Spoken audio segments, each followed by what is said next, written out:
Menarik 10.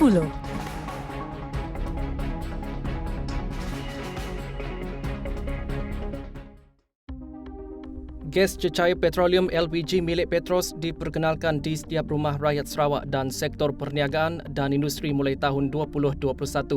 Gas memasak tersebut akan mula diperkenalkan di bandaraya ini dan Kota Semerahan, seterusnya diperluaskan di seluruh negeri ini menjelang tahun 2022. Ini bagi membantu rakyat Sarawak menggunakan bahan bakar memasak yang bersih, lebih cekap dan selamat, sekaligus meningkatkan aspek keselamatan.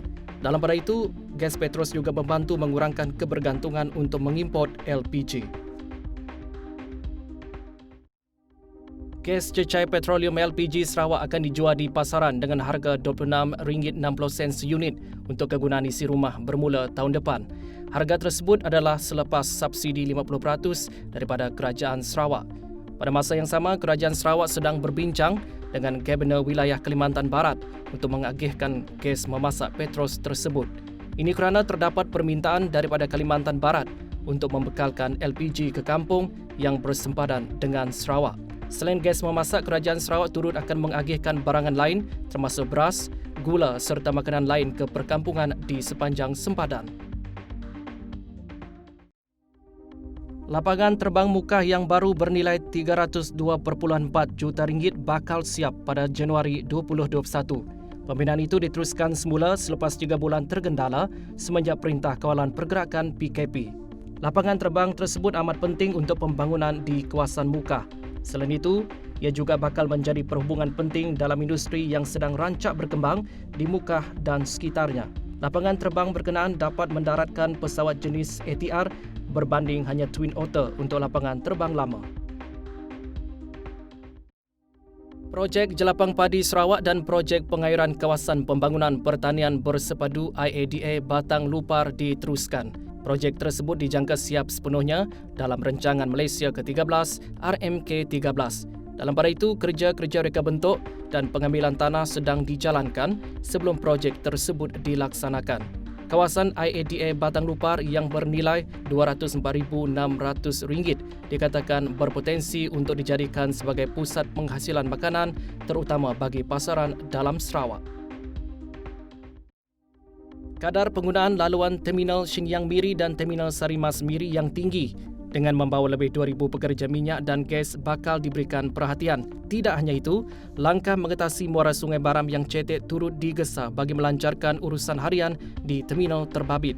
Justru Kementerian Pengangkutan Sarawak akan menyuarakan isu tersebut kepada Kementerian Infrastruktur dan Pembangunan Pelabuhan Sarawak bagi menggesa projek itu dipercepatkan.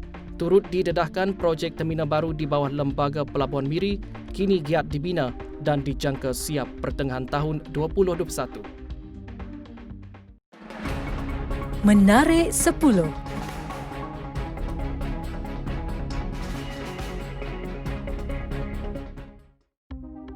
Pendidik Nancy Maria dari SMK Merbau Miri tular di media sosial setelah berpakaian tradisional bagi menarik minat pelajarnya semasa sesi pembelajaran dalam talian. Beliau mendedahkan hasrat menggunakan pakaian tradisional bermula sejak Mac lalu ketika Perintah Kawalan Pergerakan PKP berkuat kuasa. Walaupun berdepan dengan cabaran capaian internet terhad, namun pelajar bersungguh-sungguh menyertai kelas dalam talian yang diadakan.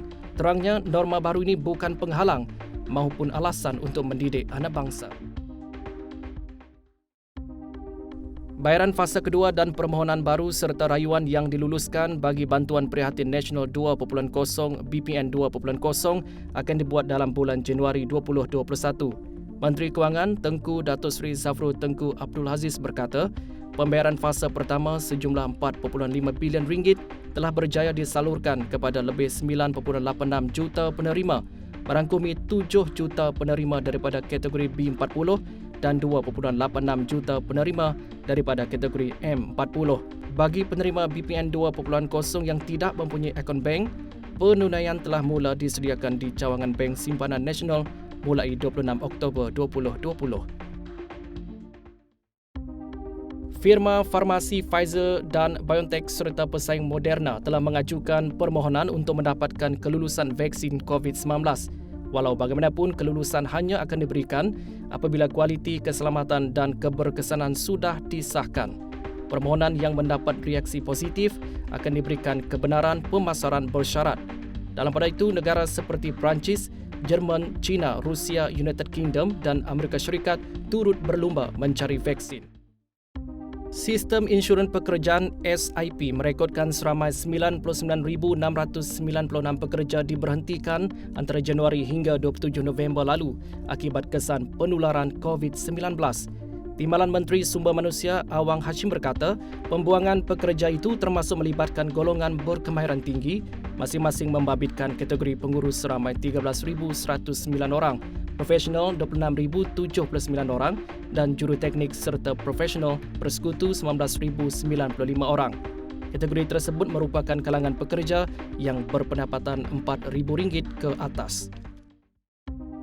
Loceng pintu Arlo yang dilengkapi kamera dan video direka khas bertujuan merakam pengunjung yang datang ke rumah sekaligus bagi tujuan keselamatan.